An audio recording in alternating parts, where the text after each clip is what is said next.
நண்பர்கள் அனைவருக்கும் வணக்கம். நம்ம சேனலில் அனைவரும் பயன்பெறும் வகையில் பல பயனுள்ள தகவல் இப்படி பண்ணுறோம். இந்த வீடியோவில் பென்ஷன் வாங்கும் ஓய்வூதியர்களுக்கு 50,000 ரூபாய் சலுகை, திடீர் மாற்றம், ஹாப்பி நியூஸ்.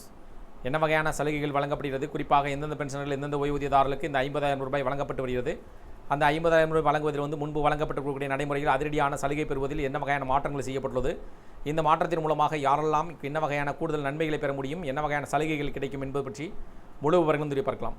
வீடியோக்குள்ளே போகிற முடியும். நம்ம சேனலை சப்ஸ்கிரைப் பண்ணுவாங்க, சப்ஸ்கிரைப் பண்ணுங்க, பக்கத்தில் இருக்குது பெல் பட்டனை புஷ் பண்ணுங்கள். அப்போ தான் நம்ம அடுத்தபடி எல்லா வீடியும் டைரெக்டாக கிடைக்கும்.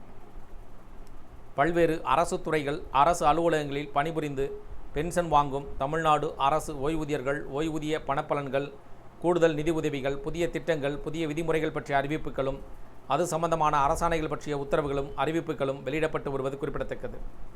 அதேபோல் தற்போது அரசு ஓய்வூதியதாரர்கள், ஆசிரியர் ஓய்வூதியதாரர்கள் மற்றும் தமிழ்நாடு பிரிவை சேர்ந்த அகில இந்திய பணி ஓய்வூதியதாரர்கள் சம்பந்தமாக தமிழ்நாடு அரசு நிதித்துறை ஒரு முக்கியமான அரசாணையை வெளியிட்டுள்ளது. ஓய்வூதியர் இறந்தால் குடும்ப பாதுகாப்பு நிதி வழங்கும் அதிகாரத்தை ஓய்வூதியம் பெற்று வழங்கும் அலுவலருக்கு அனுமதித்து அரசாணை வெளியீடு. இதன் மூலம் ஓய்வூதியதாரர்கள் குடும்பங்களுக்கு என்ன நன்மைகள் என்பதை பற்றி பார்க்கலாம். குடும்ப பாதுகாப்பு நிதி என்றால் என்ன?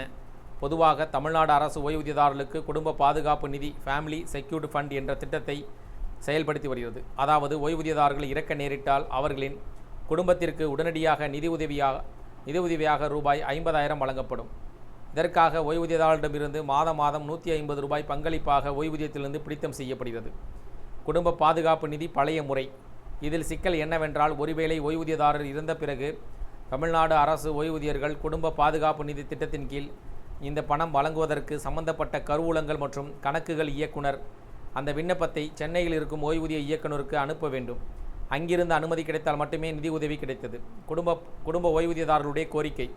இதற்கு காலதாமதம் பெரிய பிரச்சனையாக இருக்கிறது. இது தொடர்பாக புகார்கள் ஓய்வூதியதாரர் குடும்பத்திடமிருந்து வந்தது. ஓய்வூதியதாரர் இறந்துவிட்டால் உடனடியாக அவர்களின் குடும்பத்திற்கு குடும்ப பாதுகாப்பு நிதி கிடைத்தால் அது பயனுள்ளதாக இருக்கும் என கோரிக்கை வைக்கப்பட்டது. தமிழக அரசு முக்கிய அரசாணை. இதை கருத்தில் கொண்டு தமிழக அரசு முக்கிய அரசாணையை வெளியிட்டது. இதன் மூலம் தமிழ்நாடு அரசு ஓய்வூதியதாரர்கள் நீண்ட நாள் கோரிக்கை நிறைவேற்றப்பட்டுள்ளது. புதிய அரசாணை GO 267 படி இனி அலைச்சல் இருக்காது மற்றும் தாமதம் இருக்காது. பென்ஷனர் குடும்பத்திற்கு சரியான நேரத்தில் நிதி உதவி கிடைக்கும். குடும்ப பாதுகாப்பு நிதி வழங்கும் அதிகாரம், அதாவது அரசாணையின் இனிமேல் குடும்ப பாதுகாப்பு நிதி கோரிக்கைகள் அனைத்தும் சென்னைக்கு அனுப்ப வேண்டிய அவசியமில்லை.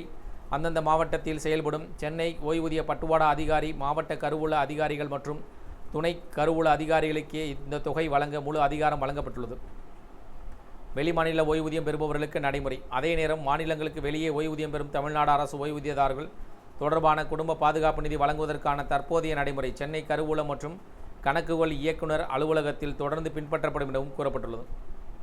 இந்த தகவல்கள் பற்றி, அறிவிப்புகள் பற்றி, சலுகைகள் பற்றி உங்களுடைய கருத்துக்கள் வேறனும் இது சார்ந்த கூடுதல் விவரங்கள் கமெண்ட் செக்ஷன் வந்து பிடிச்சிருந்தால் லைக் பண்ணுங்கள். முடிந்தவரை இப்படி உங்களுடைய நண்பர்கள், உறவினர்கள் அனைவருக்கும் ஷேர் பண்ணுங்கள், ஃபார்வர்ட் பண்ணுங்கள். மறக்காமல் நம்ம சேனலை சப்ஸ்கிரைப் பண்ணுங்கள். சப்ஸ்கிரைப் பண்ணுங்க, பக்கத்தில் இருக்குது பெல் பட்டனையும் புஷ் பண்ணுங்கள். அப்போ தான் நம்ம அடுத்த அப்படி கூட எல்லா வீடியும் டைரெக்டாக கிடைக்கும். தேங்க்யூ ஃபார் வாட்சிங்.